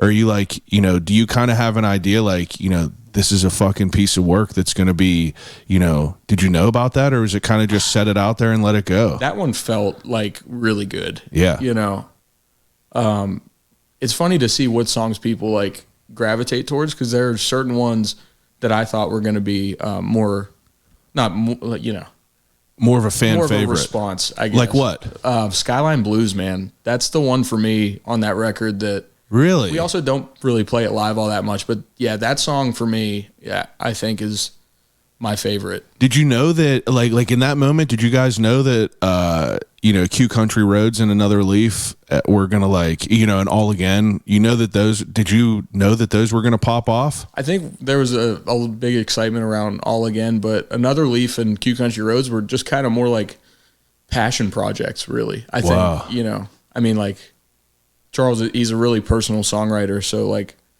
if he is into it, then the energy feels really good, and we're all into it, and we just, you know, want to make the best music we can. Yeah, dude. All Again is like, you know, I've multiple times I've had tears just like in my eyes from that song, just because like you know, they could watch us chase those dreams that they've never even tried. It's like that feels like, you know, I immediately always try to fit a song to my life to make it relate to my life, and that in turn, you know, builds like a certain level of like a relationship with it. And it's like I think about my wife and me and like just us grinding at shit, and it's like it's a powerful song, very very powerful. I love that our music kind of resonates with that audience, because it's kind of like where I'm at in my life too. When we were recording Family Ties, I was like buying the ring to propose to my wife, and yeah, being there making a record like that during that time in my life, I think it's something I'll never forget. So that's cool, shit, dude. It's really cool that like people enjoy it, you know. Yeah, man, it gotta be. It's just like and I feel like, you know, like we were saying, like you're going through, you know, the struggle of it all, and then, you know, you guys catch a fucking boost of momentum, and it's like, you know, that like, you know, you guys got some juice, and in that moment it's like you're already grinding, but now that you guys got some juice, it just like charges you up, and it makes you want to grind even harder, that you know that it's like that there's people that are listening and enjoying it and receptive and, you know, supporting what you guys are doing. Yeah, for sure. Super cool stuff. I think if, you know, if you give it all when you're playing live and don't really give a shit what you look like or like what, you know, what the crowd's doing at certain times, like if you just put on a good show, I think authenticity like is a pretty visible thing in that at that point, you know, like if you just give it what you put into it every night, then like people are gonna resonate with it. So that's why we just fucking go nuts on stage. Dude, oh my god, honestly, second to last show we were in Philly and right before the like breakdown of Another Leaf, I'll just scream like let's go to the crowd. So I did it, and like right in front of me this girl just screams, "Shut the fuck up, dude." And I'm like, oh, damn. Like, I guess they don't like me yelling during this show, which was fucking hilarious. But I'm like, I'll dial it back. But, like, it's just like, you just got to go for it. Yeah. I don't know. You guys, like, as corny as that is to say. Does it, like, you know, does it ever feel like, I don't know, it's a weird question, but, like, you guys play these shows over and over and over again. Do you ever get the feeling of just, like, kind of going through emotions ever? I mean, I'm sure that it happens. For sure. Yeah. You just got to make sure that those motions are, like, you shine them up. You know, yeah. Yeah, because it's that's like just the natural, I think, progression with like a tour through the year. Yeah. My whole thought is like, you know, if you guys are sick or something like that, you know, I'll call off work. You know, if I'm sick, I'll call off work. But if you guys are playing a show, it's not as like, you know, simple to do that. So, you know, you're going through your, you know, tightening up the bootstraps and just kind of like marching on, and you got to like put on a good show. Is that, I mean, that's a reality of it, I guess. Oh yeah, dude. We were in Salt Lake City and we had a couple off days, thank God. But I got insanely dehydrated and just like had a stomach bug or something, like to the point where like wasn't keeping anything down. We're on the bus, like 13-hour day on the bus, which sucks because you're just like in a tube. It's like honestly worse than being in a car at some points because you're sitting like sideways. Yeah. So I was just like feeling like shit. Then we had a festival in like Gardnerville, Nevada, and the whole day I just couldn't keep anything down. Laid down the whole time, like missed check, did the whole thing, and just chug liquid IVs until I could play the show. And then the day after that was like worse than the day before, but it's like we got the show done. Like, dude, there was a show in Albany where we didn't see Meeks all day. Like, he was just dead to the world. And he showed up like fucking, it was like glorious, like rising from the ashes. He like popped up. His shit wasn't even set up. We're like, dude, go set up. He's like, oh, okay. That's the best. Yeah, I mean, it's obviously not all just like, you know, great, awesome shows. So it's like it's interesting to hear about that life on a bus, like a tour bus like that. Are you guys like all sleeping in like the coffin areas? Yeah. We have a 12-man bus with 12 people on it. Is there 12 people on that bus? Yeah, it's like the 7 of us in the band, tour manager. Yeah, I guess so. Sound crew's 2 guys, and then our merch person and photographer. So wow. Yeah, you get to know people pretty well. That's kind of the other part of it, dude. It's like being successful and being a band that like stays together for a long time is definitely like the hang. You gotta learn to coexist. Yeah. And if you're a bad hang, it ain't gonna last long, I bet. For sure. Oh, dude. No, like 13 hours in a bus with a bad hang, you're like, bro, you're just, you know, it don't matter if you could play. Oh, dog, yeah. You know, you're out. A couple of the guys, well, one specifically, I won't get into it, but before Meeks, we had an interesting hang, to say the least. And then we're like, Jesus Christ, Meeks, learn these instruments so we can just fucking get you out here, dude. That's funny to learn. What do you guys do on your downtime on the bus? Dude, I love Tetris. I play Tetris a lot. Really? Yeah. I do that a ton. On what, like a Switch? On my phone, dude. Really? Just go for it. Tetris. Yeah. I guess it's the same. I used to be obsessed with Brick Breaker whenever I had a BlackBerry. So it's just like such a dumb game, but it would just like endless time. Dude, that one, Max got us real into Clash Royale. And what's that? Is that like Clash of Clans? Yeah, but it's Goodness. like we always joke about it, dude, because we're like, oh, dude, it's different than Clash Royale. Like this one's high octane. Like you gotta send out the guys at the right time. So a lot of the guys will play that. And you read a lot, you said? I do. Yeah. Well, I'm starting to. That was another heavy influence from some of the guys in the band, was just to like find more things I'm interested in. And reading on the bus is honestly not as bad as reading in a car. So yeah, that's interesting. Definitely. Talk to me more about that. You said that some of the guys in the band, you know, wanted you to like learn about things that you enjoyed yourself. Like, what do you mean by that? Well, it was, nobody really like said that directly to me. But it was just kind of like seeing these guys get interested in things outside of music was really cool. Max is a huge reader. So he'd be like, dude, like, let's go to the bookstore. Like, let's go find something. And I'd buy, you know, book on like Miles Davis or like a different. Were you not a reader really ever before? Not really. Not really. I think it was having to do with like school. Just like having to read, kind of like how we were talking about classical music. It's like now that I'm getting to read for enjoyment, I'm like getting a lot more out of it. Yeah, dude, I never read, and now I'm just like a voracious reader. Oh, dude, nice. I'm not reading like anything of substance though. It's all just like fucked up horror books. Dude, have you read Hell House? Hell House by Grady Hendrix. Richard Matheson. Oh, Richard Matheson, no, but I did read I Am Legend. Yeah. But I think it's on my to be read list. Hell House is a good one. Yeah. I got real into that one. My wife and I love horror movies too, so. I heard, I heard that you're a big horror guy. For sure. It was that, so Miko said that you guys are just like watching like B horror movies and stuff. I got them on sleepaway camp in a green room. And like at the end, they're like, what the what's going on? Yeah, like that's an interesting one to put on for people. Yeah. Were you always like a movie guy? Not really. My wife really got me into it. we get off the road and just kind of want to hang out. And she would always be like, you want to put on a scary movie? I'm like, yeah, sure. So we're like, dude, we're all in with the Shudder subscription. Hell yeah. All that stuff. Yeah. That's good. Definitely very, very stoked on. Yeah, it's interesting for like, I always think about like the downtime of, a bunch of performers because, I mean, it's your only time away and you guys are stuck in like a certain, proximity. So it's always interesting to think about how you would fill your time. I would imagine I would read all the time.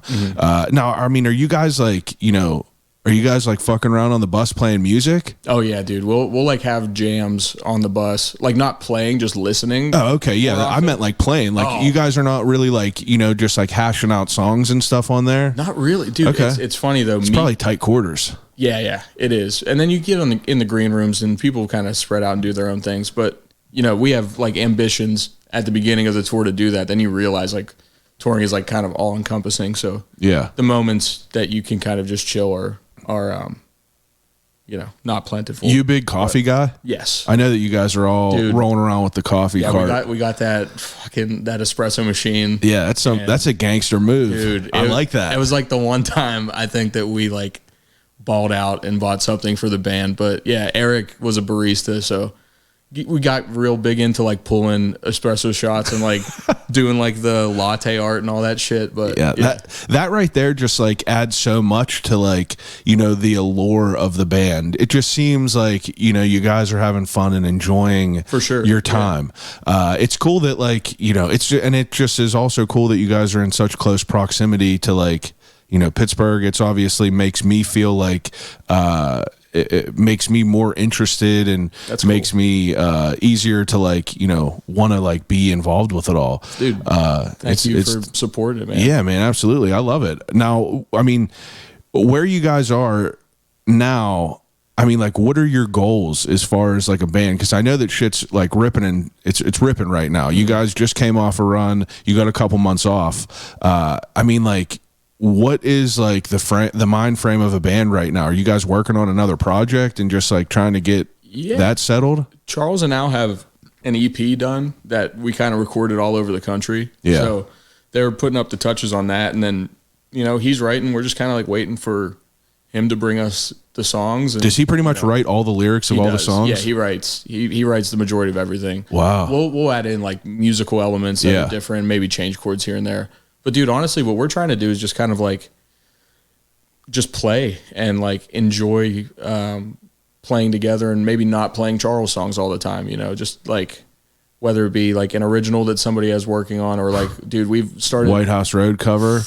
Ripping. Thanks, dude. Yeah, Stage 8 was the first time we played that. Ripping. I've been like begging to play a song like that for years. Yeah, I mean like it's just like what's the mindset of a band to play covers? Like, is it like kind of like taboo to do that? Or is it like, because I know some people will add in covers to their set list, but like what's the thought process behind that? Well, you got to pick something that your crowd is going to respond well to. Yeah. And like in this world, Tyler's like, top of the food chain. Yeah, I guess like, if people were at a Charles show, they're obviously like all about Tyler too. It's been around for a minute, like people know it pretty well, like in within the canon, I guess. Yeah. But yeah, dude, that and then just whatever's fun to us. Like when he introduces us on a song called Shrinks and Pills, we will take another song during the introductions and like put it in. In Pittsburgh, it was Aaliyah. Like we played that one when we were getting introduced. We started doing Sledgehammer by Peter Gabriel, which is just fun as shit and like just so jarring and different. We were doing like Godzilla by Blue Oyster Cult. Wow. So like that's how we kind of keep it interesting. But yeah, I think all of us are just trying to kind of like reset the creative juices and just kind of like, enjoy playing music for us again. You know what I mean? Yeah. Like you guys were, playing the project and you were performing and you guys were definitely playing music, but like now, you're talking about like trying to, get back to like really playing and not just like, redoing the same songs over and over again. Sure. Yeah. Well, we got new music coming all the time. So it's like Charles will get a song done. We'll hopefully, get rehearsals in at the beginning of the year, but like, yeah, we don't want to stay stagnant. Like you always want the show to, if it's one little thing, just be different and exciting. And so if you guys got 2 months off right now, it's like, will you guys get together at all and play, or is this just like some well-needed time off? I'll probably take like a week or two and just kind of like relax. And I'm going to book gigs with Meeks when we're in town too. There's a guy named Dan Boobin who's a guitar player, and then Sean McGregor used to be in the Common Heart. Oh, yeah. And we've done like the Meters, like New Orleans funk gigs together, like doing some reggae stuff. Like, yeah, just kind of like playing for fun. Yeah. Because like that's kind of the luxury now is like, you know, financially things are relatively stable. So it's like we can just kind of play without like playing in order to pay the electric bill. You could be a little bit more... be a little bit more particular about the gigs that you take. For sure. But dude, it'll be like bars and like restaurants around town. Like that's all right though. I love doing that shit. Yeah. Man. It's like, it's I mean, such a different thing. Now, you guys have played like crowds for, what's the biggest crowd you've played? Probably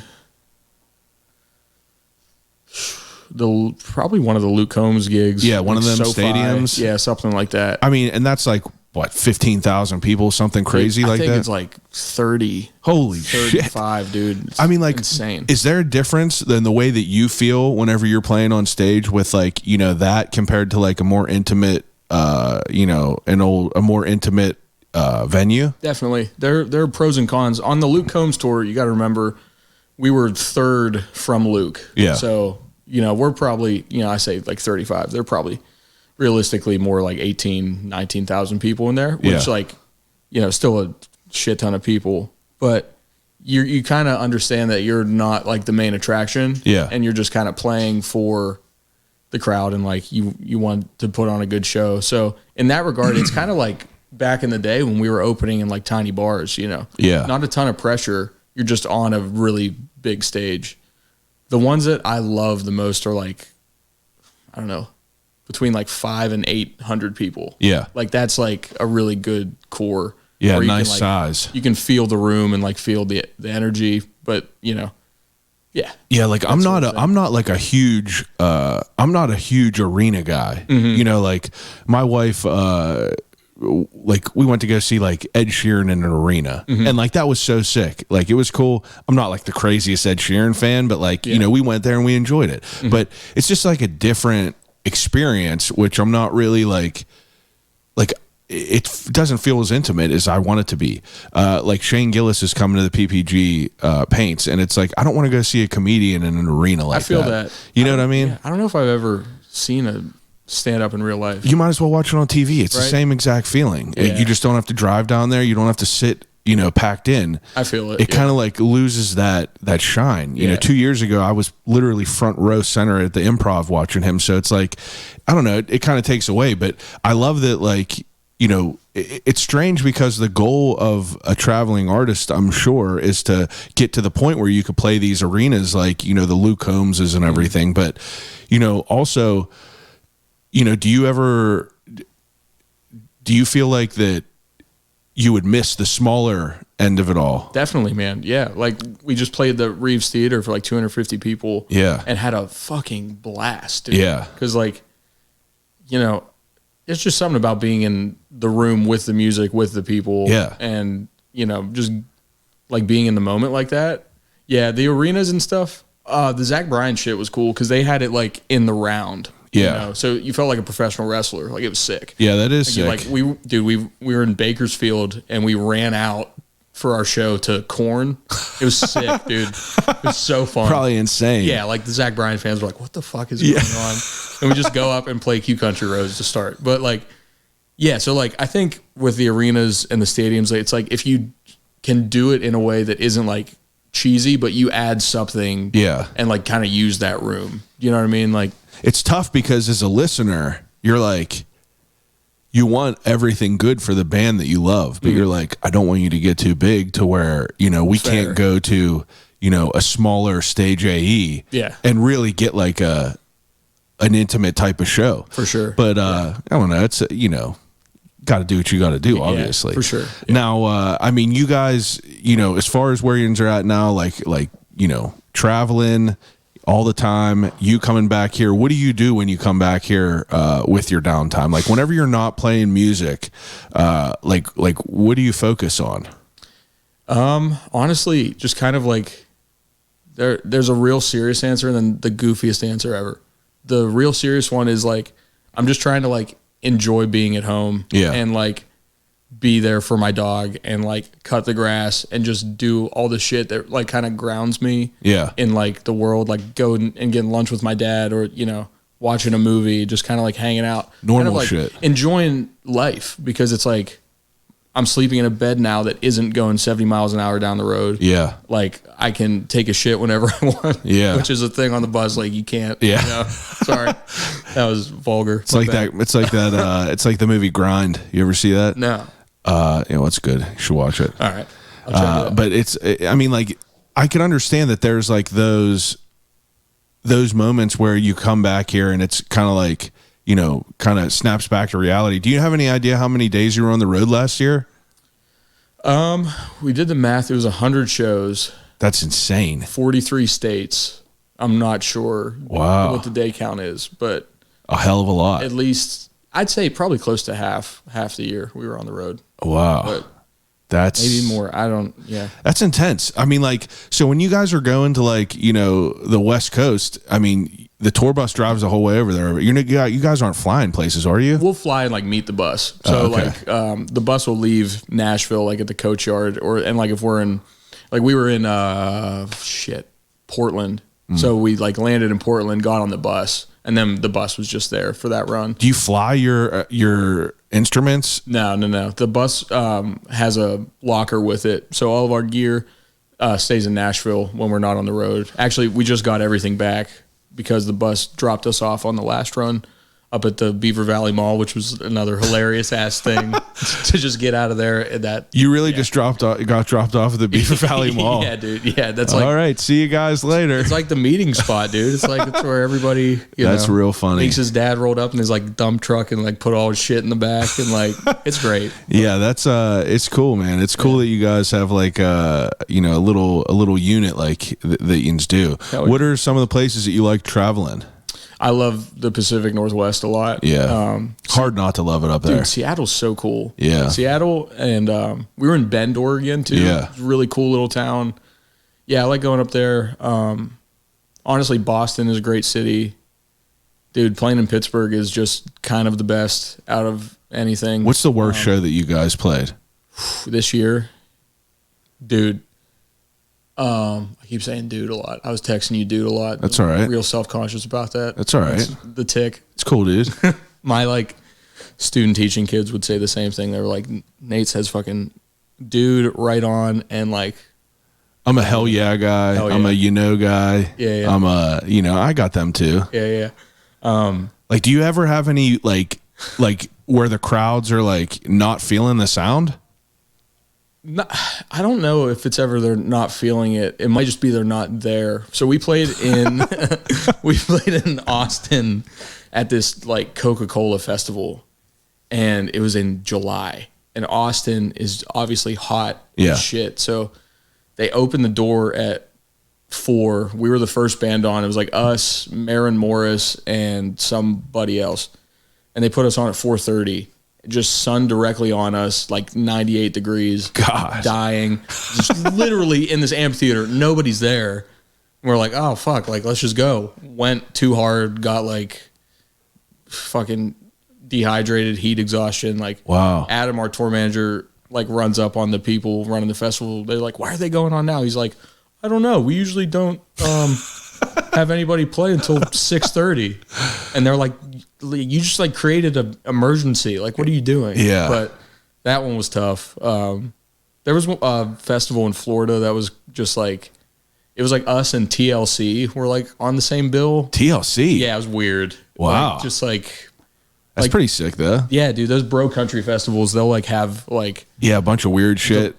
Like the one hit. You know? It's weird that like all the music worlds, how they kind of like collide. Mm-hmm. You know, like you have it's like you got these rappers now that are country artists like Post Malone and everything like that. And I mean, I get it, whatever, I get it, but it's like like you said, it's kind of weird the lineups that you get on some of them. Dude, the weirdest was Bonnaroo this year. Oh yeah. So because like Chapel Roan blew up insane that year, and they moved her to before us on our stage. Because why? They were expecting like record crowds for her because I think they said it was the biggest in their history. Well, yeah, it's like when she got booked for that festival, you know, she didn't have the hits or whatever, hadn't popped off, so they had her on a smaller stage than us, which is just nuts. So they moved it, and it was Chapel Roan and then us, and then like Jason Isbell. Holy shit, you followed Chapel Roan? It was yeah, that was like. Wow. That was nuts. And she was just like chilling backstage, like said what's up to Charles and everything. Like she was very nice. And I mean, the performance was fucking wild. Oh, dude. But I'll tell you what, afterwards, it's hilarious because you just have record crowds like rainbows, like pink, everything. Hats, everything going hard. We're on the side of the stage going hard. And then immediately her set's done, everybody leaves. Yeah. And we're like, well, shit. So we had a decent. That's crazy though. But that's crazy though. It was nuts. It was like, but like that's one thing we can hang our hat on. It's like, fuck yeah, Chapel Roan opened for Charles. That's insane, dude. That's a cool story. It's cool that you have like like who's some of the cool people that you met on the road. Anyone that you're like starstruck by? Dude, honestly, the first one was Paul Skeens. Really? Yeah, he came and saw us in Baton Rouge like before. He got drafted by the Pirates. Or no, he had been drafted, but how did that whole like relationship take off? I think he's just a fan of the music. And, like wanted to come to shows, and that's cool. Yeah, he came to Stage AE. Dude, we played in Athens on this last run, and he brought a bunch of pitchers that he was working with down there because I guess like one of his coaches is at UGA now. Yeah, so I saw him at Tyler. I saw him, walk by Tyler. So he got to be just like a big country music fan. Sure, yeah. And then obviously, playing the song, that's dope. So, I mean, like, for you guys to be where you are, where do you like, do you still have like a mindset to play like any sort of like other music, as far as, I feel like where you are now in a band, it's like you're established and you're in this band. It might be difficult to like, do other sort of projects. Do you ever have wants to like go play other sorts of music? Oh, dude, all the time. Yeah. Yeah. Like Meeks and I, especially on the road, will take time and learn bluegrass tunes and jam together and everything. I love just like kind of playing music in general. Yeah. I think my upbringing kind of helped with that, and just like being like, okay, all of this music's cool. Like this isn't cooler than one thing, or like, like reggae is not cooler than rock music, or like, rock and country are both cool. Like good things about everything. Sick. Yeah. That sort of thing. And, I get that itch for sure. And I think that's what we are going to do with this downtime. I'll let you know when we're playing. Yeah, let me know. Grab a beer and hang out. Yeah, I'm trying to see that stuff for sure. Yeah. All right. I mean, like, you think there's one more thing I wanted to ask you about. So you being a teacher, that WVU, is it the Bluegrass Club or? Yeah, the Bluegrass Band. Band. I mean, like, you being a music teacher, you said that originally, like, you thought that might be, what your career would be. Yeah. How does it correlate teaching? Because I feel like some people are good at it and some people are not too good at it, and they just are good at playing. Like, have you always been all right playing, like being an instructor kind of? I just love working with people and helping them, like younger folks, like achieve their goals. And like, when like the light bulb pops and they're like, oh shit, like I played this right. You're like, because I remember how that felt for me. My mom's a teacher too. So that was definitely a big influence. But yeah, with that Bluegrass Band, there was a professor at WVU named Travis Steimling, who has since passed away, unfortunately. But they had a motto, and it was always like people first, music second. And that's kind of the approach I've taken in a lot of things, like being in this band. Like all these guys in this band are like my friends first. Like we work together, but like I care about them as like people. Yeah. And like when people leave, like work, that doesn't go away. You know, like Reed went off and did something incredible. Like Trevor, Louis did something amazing too. And like, we're happy for him, but it's like, I think that kind of, when you're teaching, you're developing, self-esteem in others, and like kind of it's bigger than just the music. Yeah. You know, so I think those two things definitely go hand in hand. Like without people, you wouldn't have music. And Yeah. for me, without music, I wouldn't have like people. Yeah, that makes sense. It doesn't make sense. Is that band part of WVU? Yeah. They have a program, and Travis was the founder of it. And I didn't know anything about bluegrass before I went in there, but they wanted to get me more money for my assistantship. And they were like, "You want to teach? Like, are you interested in this?" And I'm like, "Yeah." So I went in there and did that, and got an appreciation for that music. And that's cool. Yeah, man. Awesome stuff. You think there's anything I forgot about you playing music or anything like that? I know it's a loaded question. I don't know, dude. I think you hit it all. I think I tried to, right? We got to pretty much everything. Yeah. Right now, you guys are. You did miss my solo in 6th grade in the Sound of Music during the choir concert. I missed that. I missed that. Were you a sports guy or anything growing up? Did you play sports? Yeah, I wrestled in high school and ran track and that sort of thing. You wrestled all 4 years? I wrestled 2, busted my collarbone like terribly. I got like a plate in the screws. That was your first picture on Instagram. Fuck, dude. That's so funny. That was your first one. Yeah, and then I'm like, well, I suck at this, so I'm gonna do music instead. But well, it worked out. Thanks, a little bit better than you being a wrestler, I would say. You're damn right. Yeah. Okay, so ending segment that I do with everyone is an ending segment called Desert Island Questions. Mm-hmm. All right, Desert Island Questions. Whenever I give each guest 3 categories to take with them on a desert island and use until they starve to death and die. First category is movies. What would 3 movies be? Night of the Demons. Night of the Demons. Okay. It's probably my favorite, like, B from the Is that the box where the chick is licking the skull lollipop? Yes. Okay, yeah. Real good one. I'd say that one never gets old. Rocky, the OG Rocky. Yeah, it's fantastic. I got to watch that again. That one and third one. Probably Reservoir Dogs or a Tarantino. Yeah. Something like that. Yeah, Tarantino. It's about time for me to watch Hateful Eight. Wintertime is the perfect. Yes. Okay, what about books? 3 books. Books, man, honestly, I don't know if I can give you a great What answer. about one? One book that I would take. Yeah, that you enjoyed. So I just finished the Miles Davis Kind of Blue sessions. It's like background information on all those recording sessions. Yeah. And like those are some of my favorite musicians. How long do you think it took you to like be able to develop a palette to be able to, consume that music? Because I interviewed a really, really cool dude in here named Kevin Drobish, who was he's autopsy guy. He's I don't know why I'm missing the terminology of it. Not a funeral director, but coroner. Yeah, coroner. Yeah. Exactly, coroner. Yeah. Thank you. But he brought me, he's a big jazz guy. And the second time I interviewed him, he brought me Miles Davis Kind of Blue, and I put it on and I listened to it. And to me, I'm getting there a little bit more, but in the beginning, it just feels like a bunch of dudes in a room playing music. For sure. Listening to themselves, not playing together. It's just like everyone's playing their own instrument. Yeah. But I found that, like, I'm sure the longer you listen to it, the more you appreciate, how they're playing together. And that's like part of the allure. For sure. Yeah. But I mean, were you someone from a young age that was able to like kind of listen to that stuff and like understand it? Dude, not really. Okay. When it hit me was when I got to college. My best friend in the world is a guitar player named Greg Jones, and he lives in Nashville now, but we were like roommates at Duquesne. Big jazz guy. Okay. Like, huge. And kind of like introduced me to that stuff and explained it.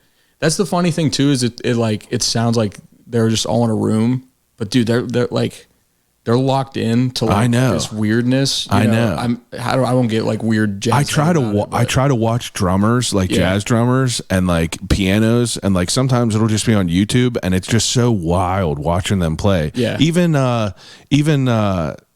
dude, the kit that the drummer had for Wyatt's band was Fucking wild. Oh, dude. I think that dude's name is Jackson, but like, I haven't met him yet. well, They his had a drums, different drummer. his drums were crazy. I was like blown away by how big that kit was. I was like, that's wild. That's odd for a country band. That's cool though, man. It was cool. It was. Okay. So the Kind of Blue Sessions. Yes. That's a good book. Or, Okay. Grady Hendrix, something like that. Yeah. My wife's reading, How to Sell a Haunted House.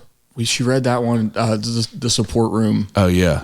the last. Yeah, last girl support group. Yeah. I haven't read that yet, but it's an interesting premise. I would like to Definitely. read it. Yeah. Have you read some Stephen King?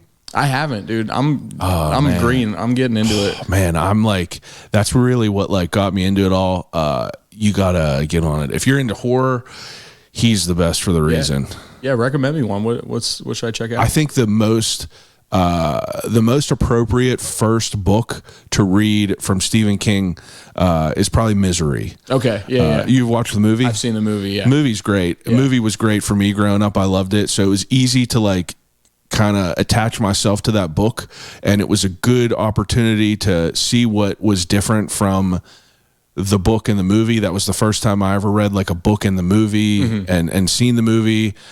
So it was good. And it's not too thick of a book. It's not like too, it's good. It's good. It's a good jumping off point. That or The Shining, obviously, but they're all good. Definitely got to get into that. Heck yeah. What about CDs? 3 CDs. Number one would probably be The Night Fly by Donald Fagen. Okay. Of Steely Dan. Okay. Came out around the same time as Gaucho, that album. But it was like his solo project, like in close relation. That's one of my favorites. CDs. That's tough. I'd probably get something classical. I'd get like a box set of like like Mahler or like Beethoven. Okay. Because like there's definitely shit on that I probably haven't heard. Yeah. That would like keep me Probably listen interested. to it over and over and over again and still know shit about it. Last one, the Brighton Boys Love Sentence. Fuck, dude. Honestly, dude, I was slapping Rockstar. Holy shit. It's a good ass song. I liked it. Holy shit. Yeah, dude, I I'll let listened to them it know. all. It's I go through it all. I do my research.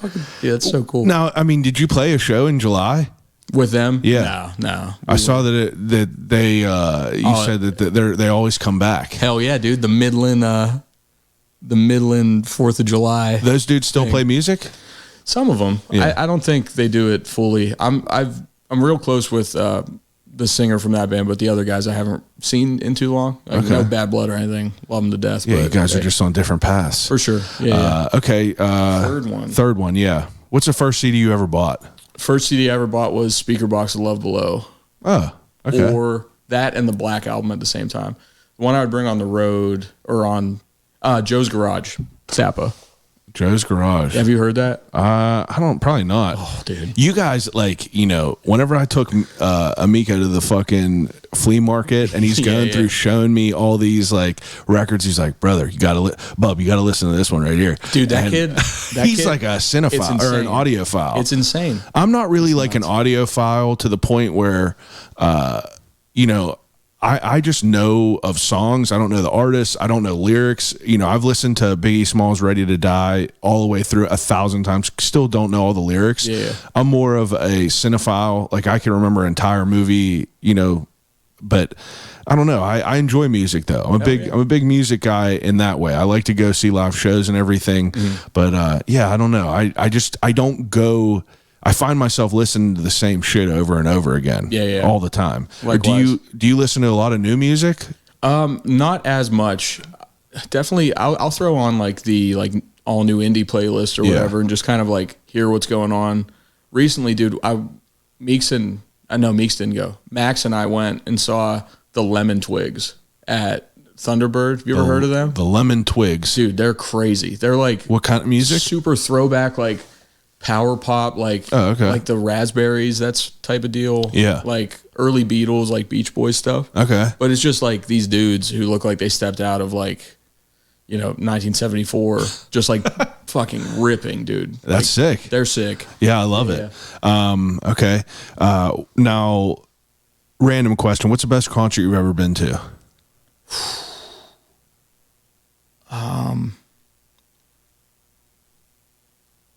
Dude, honestly, that Lemon Twigs one was up there. Okay.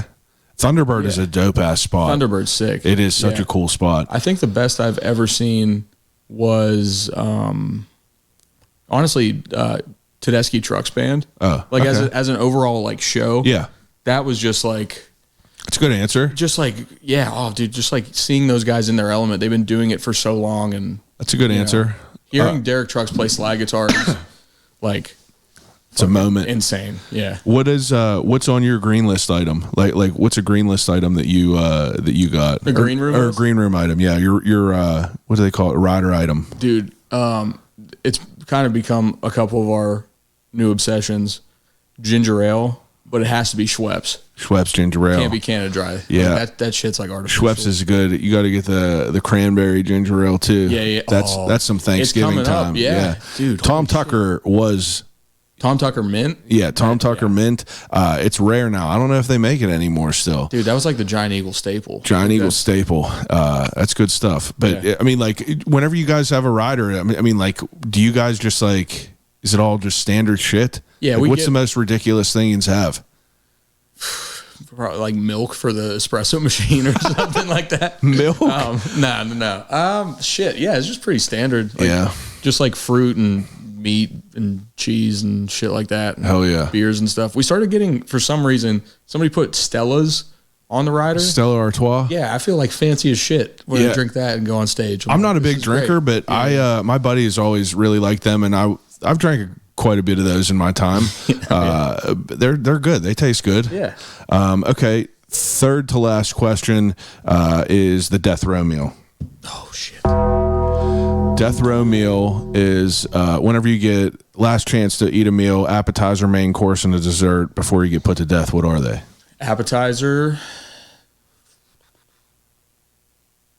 The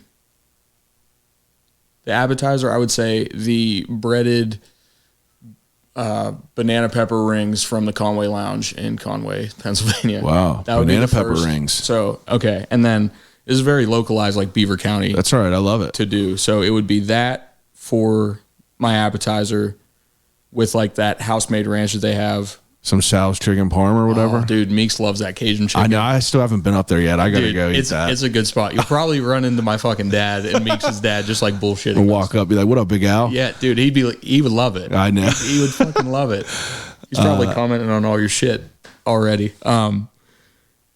So in the middle, Brighton Hotdog Shoppe. Yeah. You familiar? Oh yeah. They Okay. got one. They got a couple around here. Fuck yeah. Yeah, dude, I'd get 3 chili cheese dogs, 1 burger with chili and cheese, chili cheese fries. Yeah. And Honestly, they do it right. dude, it's They the really best. do. I saw a guy on TikTok like reviewed it and was like talking shit, and I'm like, It's tough because like where I grew up in Elizabeth Forward, and we have a place called the Caboose. Okay. That's like a notorious, low cost. That's where kids would skip school and go eat. But it literally looks like a caboose of a car or a train, and then they just have hot dogs and then some burgers. But line is always out the door. You always could get like 2 fries a burger, or 2 hot dogs, a burger, fries, and a drink for like $8. So it's like always been busy. They're good. I always thought that they were overrated. Brighton Hotdog Shoppe, hands down, better than that, Dude. But they're good. you were asking about goals Yeah. for the band. I think one goal is to get all of us on one of those hot dog shop cups that they make. Oh, like with the man. hot dog people. Dude, make it happen. That would You change probably my could life, be like, dude, we're all fucking from this area. Come on, let's make it happen. right? That'd be sick. Okay. And then dessert, probably something from Brewster's. Like Brewster's? Cotton Candy Explosion. Come on, brother. We got all kinds of places around that are not Brewster's. Okay, you got to understand that. Up there is probably not. You don't have as much choice. Well, the first Brewster's was in Beaver County too. Oh, was it? Yeah. Let me retract my statement, Mr. Brewster. The originator up there. A guy named Bruce Reed. Actually, his son was the guy who opened up the recording studio that Al owns now. Wow. Back in the day, but yeah, actually, the dude from the Brighton Boys, his grandpa was in the Jaggers back in the day, and he called Bruce Brewster, and then he named his spot that. But there's also lore, like I can't go without saying and acknowledging that Brewster's did steal their recipe from Handel's. That's some real shit. Okay. But, Brewster's ice cream for dessert. Yeah. Cotton candy. Cotton candy explosion. Okay, that's good. That's pretty mid meal, I think. That's good though, but it's like, you know, it has a boost of nostalgia in it. Right. Kind of checks all those boxes. For sure. Second to last question. You're getting ready to go on a run. What is the snack of choice that you always have? Kit Kats, dude. Kit Kats. I'm a big Kit Kat fan. Great stuff. Have you had Canadian Kit Kats ever? No. Dude, it's like you take like Anderson's or like Sarah's chocolate and put it on a Kit Kat. They do it right. Yeah. Up there. Probably got easy. They probably got better health laws up there. That's for sure. why. And it's like it tastes way better too. Yeah. It's great. Yeah, that's good. Kit Kat ain't bad at all. That's like my go-to for a gas station is a Kit Kat and like a bottle of water. Okay. That's it. That's a good answer. Last question. You could have a conversation with anyone alive or dead. Who would it be and why? Damn. See, like I listened to all these other episodes. I feel like I should have. That's all right. I always hope that people that are listeners of the podcast don't really think too much into it. Yeah. But I always go back and forth and I'm like, maybe I should just tell these people these questions ahead of time so they could have good answers. Yeah. But like, I like to think that, you know, the first person that just pops in the mind. Hell yeah. Toby Keith. Dude, rest with God. We love him. I'd say either Anthony Bourdain or Jaco Pastorius, the bass player. Oh yeah. I got some weather report down there. Oh yeah. Yeah. Anthony Bourdain's the most picked person on here. Is it really? Yeah. Damn. It's a good answer. Cool. I feel like it goes without saying that it's just a good answer. A lot of people, dude just seems like a cool dude who, you know, if there was any food person like that, that's exactly the person that I would want to talk to. Dude, I don't give a fuck about Guy Fieri. That's what I'm saying. You know what I mean? That dude's going to he's going to Dairy Queen. I want a dude who goes in the alleyway and it's talking to someone at a food cart. Yeah, and just get some like suspect shit. 100%. They don't know what's going to happen. Got to. Yeah. Dude's seen 1,000 lives. R.I.P. to the GOAT. I feel like, yeah, for that, dude, like to get a sense of the world, somebody who's been around traveling, like eating food. Yeah. That seems like you get a pretty clear picture of like what's Where's going the best food you guys have been? Seattle. Yeah, there's a Pike Place Market. They do these like fire up there. Oh my god, these like crab rolls, dude. Yeah, I really liked it up there. We got to go back. Did you go to the original Starbucks? Underwhelming. You didn't miss nothing. But Pike Place was sick. Watching the fucking fishmongers. I love that spot, dude. Yeah, it's cool. If you go eat anywhere like in that like deli mart or whatever they got, you'll get a good meal for sure. I specifically remember, and my wife could vouch for it. We had an Airbnb and we were there, and we bought avocados, bagels, and mangoes there, and they were hands down the best of the three that I've ever had. Dude, fuck yeah, good stuff. That's what's up. Any places that you like would love to play that you haven't yet? Red Rocks is the like big. You guys haven't played that? We've played it. I want to that's one to headline. Yeah, where it's like special. I'd say that Madison Square Garden would be really cool. PPG, or Heinz Field, or What about any cool venues that you guys played? I know that Meek said Bob's Garage. He said that place was wild. Oh yeah, dude. He said that just the vibe of that was like a wild bingo hall. Dude, Pappy and Harriet's out in Joshua Tree. There's just this tiny little bar out in the desert. That's cool. Yeah, we played it inside. It was like 150 people. Yeah, dude. Like, I feel like for you guys, I feel like if I was in your position, that's all I would want to do is like them small little things. You're built for that. Like, that's how you get to the other spot is playing places like that. Hell yeah. And then you can go back and like, that's the funny thing. It's like you play the tiny little bars coming up and there's like not a ton of people there. And then you get in there when it's packed and you're like, this is something I feel like I've never seen before. Yeah. Are you a morning miles guy? Fuck no, dude. No. You and Amika said the same thing. And definitely not. Here's the worst part. Meek sleeps. I'm up early, dude. Yeah. I'm just like, I tried running with Charles like once. He's really out there getting it. It's nuts, dude. Before Charlotte, he ran a half marathon. I saw that and I was like, he's really not fucking around because he's posting like 2-3 miles a day, and I'm like, he's just getting a little run. And then he posted that, and I was like, wow. The old run club is getting it in. Yeah, dude. They go for it. Well, dude, I appreciate you more than you could know coming over and talking to me. I think it was great. Man, dude, thank you. I probably rambled on a little too much. I'm sure other folks feel that way too. But everyone feels like that. I appreciate it, dude. Absolutely. Take a second and give people, where they could, follow you along and where people could listen to the music and everything. Yeah, man, you could check out Charles Wesley Godwin anywhere. Apple Music, Spotify, Amazon Music, wherever you get your music. You can follow me on Instagram at Nate_Catanzarite. It's a real long last name. Catanzarite. Yeah. Okay. Yeah. Is there any more preferred streaming site for a musician? Like, do you guys get paid out more from certain ones? Because you always hear Spotify gives people like fraction of it. Is there truth to that? I don't really know. Yeah. I've never really kind of had to be concerned with that, you know. Yeah, that's interesting. I guess that was just something random that popped in my mind. I know this dude is always like, Tidal pays the most, and I'm Tidal's got like the best quality. If that's what you're, I know that's what everyone said. Honestly, I don't really know the difference. I listen to what Al tells me because he's like, you know, a sound guy, I'm crazy like, oh, yeah, sound dude, guy. This sounds better. He's like, don't know shit. Whatever. All right. Well, everyone else that's listening, appreciate yins as usual. Each and every week, we're back with another great guest doing great things in the city. Thank yous for listening. Call you right back. Oh, you really like the Telephone. I'll call you right back podcast.